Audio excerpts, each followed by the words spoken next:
చూస్తుండగానే ఏడాది అయిపోయింది. సూపర్ 6 అంటూ 6 లెక్కబెట్టేలోపు సంవత్సరం గడిచిపోయింది. కానీ 6 రాలేదు, 1 మాత్రమే వచ్చింది. మిగతావన్నీ లూప్ లైన్లో ఉన్నాయి. ఉచిత బస్సు ఆగస్టు 15 అంటున్నారు. ఇక వచ్చే వారంలో తల్లికి వందనం వేస్తామంటున్నారు. అన్నదాత సుఖీభవ కూడా కేంద్రం వేసినప్పుడు వాటికి వీరి బడ్జెట్ జత చేసి వేస్తారట. మిగతావి ఇంకా క్లారిటీ లేదు.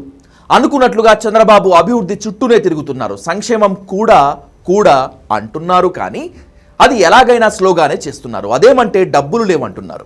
మరి ఎలా చేస్తారంటే లేదు, చేసి తీరతామంటున్నారు. జగన్ డెవలప్మెంట్ వదిలేసి డబ్బులేయటమే పనిగా పెట్టుకుంటే కూటమి సర్కార్ మాత్రం డెవలప్మెంట్ మీదే ఫోకస్ చేసింది. జగన్ చిల్లర వేసి చప్పట్లు కొట్టుకుంటే వీళ్ళు సభలు అగ్రిమెంట్లు చూపించి చప్పట్లు కొట్టించుకుంటున్నారు. సామాన్యుడి జీవితం మాత్రం అప్పుడు ఇప్పుడు ఒకేలాగా ఉంది. ఎటొచ్చి బిజినెస్ సర్కిల్స్ మాత్రం కాస్త హ్యాపీగా ఉన్నారు ఈ కూటమి సర్కార్లో. అమరావతి ముందు కదిలింది, కదులుతూ ఉంది. ఇంకా కరెక్ట్గా యాక్సిలరేటర్ అయితే తొక్కలేదు. ఇంకా క్లచ్ పట్టుకునే నారాయణ గారు లెక్కలు చెప్తున్నారు. కాకపోతే కేంద్రం ద్వారా లోన్లు అయితే శాంక్షన్ అయ్యాయి. పోలవరం కూడా ముందుకు కదిలింది, ఇక పూర్తయిపోతుందనే అంటున్నారు. అమరావతిలోనే క్వాంటమ్ వ్యాలీ ప్రారంభించబోతున్నారు. ఇదైతే పాజిటివ్ అంశమే. ఈ విషయంలో కూటమి ప్రభుత్వం సక్సెస్ అయినట్లే చెప్పాలి. ఇంకా చాలా కంపెనీలు వస్తున్నాయని చెప్తున్నారు.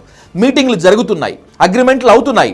అన్ని ఎగ్జిక్యూట్ అవ్వటానికి ఇంకా టైం పడుతుందా, లేక వీళ్ళు ముందే హడావుడి చేస్తున్నారా తెలియదు.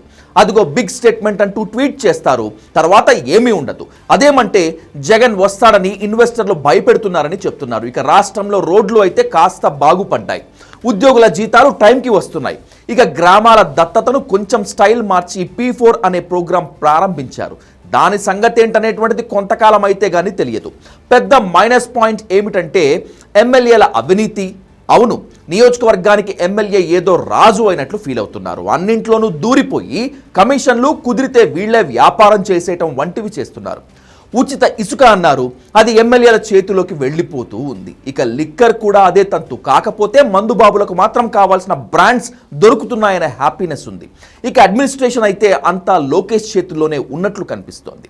కొన్ని వ్యవహారాలు చూసినప్పుడు మాత్రం అంతా డబ్బే ప్రధాన పాత్ర పోషిస్తుందా అనే అనుమానాలు వస్తున్నాయి. ఎందుకంటే కొంతమంది ఆఫీసర్ల నియామకంపై వారి పత్రికలే ఈనాడు, ఆంధ్రజ్యోతి నెగటివ్ కథనాలు ఇస్తున్నాయి. వైసీపీలో ఏలిన వారికి కూటమిలోనూ అన్నీ ఇచ్చేస్తున్నారంటూ గగ్గోలు పెడుతున్నాయి. ఈ పరిణామాలకు కారణం క్యాష్ పేమెంట్ అంటున్నారు. ఫర్ ఎగ్జాంపుల్, పార్థసారథి వైసీపీ నుంచి వచ్చి సీటు సంపాదించడం మాత్రమే కాకుండా మంత్రి పదవి కూడా కొట్టేయటానికి కారణం అదే అంటున్నారు. అలాగే మైలవరంలో కృష్ణప్రసాద్ కూడా అదే పని చేశారంటున్నారు.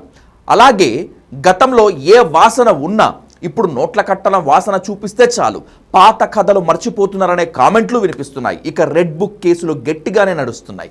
కాస్త లేటుగా స్టార్ట్ చేసినా ఘాటుగానే విచారణలు నడుస్తున్నాయి. లిక్కర్ స్కామ్ అన్నింటిలో పెద్ద వ్యవహారం.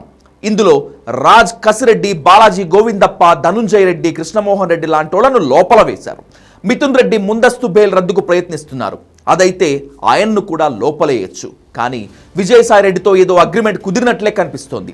ఇక వల్లభనేని వంశీ, నందిగాం సురేష్ల సంగతి సరే, వారి జీవితాలు కోర్టులు, జైలుకు అంకితమైపోయి మిగతా వాళ్ళందరికీ అంత ప్రమాదం ఉన్నట్లు కనిపించడం లేదు. కొడాలి నాని, రోజా లాంటోళ్లను ఇంకా ఎందుకనో టచ్ చేయలేదు. అభివృద్ధి జరిగినా, సంక్షేమం ఇచ్చినా, అవినీతి చేసినా, గత ప్రభుత్వ నేతల నేరాలపై కేసులు పెట్టిన సామాన్యుడికి ఏంటి అనేటువంటిదే ముఖ్యం. సామాన్యుడి జీవితాన్ని పాజిటివ్గా మార్చితే ఆ ప్రభుత్వం సక్సెస్ అవుతుంది. అది కాకుండా ఏం చేసినా సామాన్యుడికి వీళ్ళు చేసే తప్పులు కనిపించినా మిగతావేవి పట్టించుకోరు. ఓటు వేసేస్తారు, వేటు వేసేస్తారు, అంతే. అది దృష్టిలో పెట్టుకుని కూటమి సర్కార్ నడిస్తే మంచిది అనే సూచనలు అన్ని వైపుల నుంచి వస్తున్నాయి.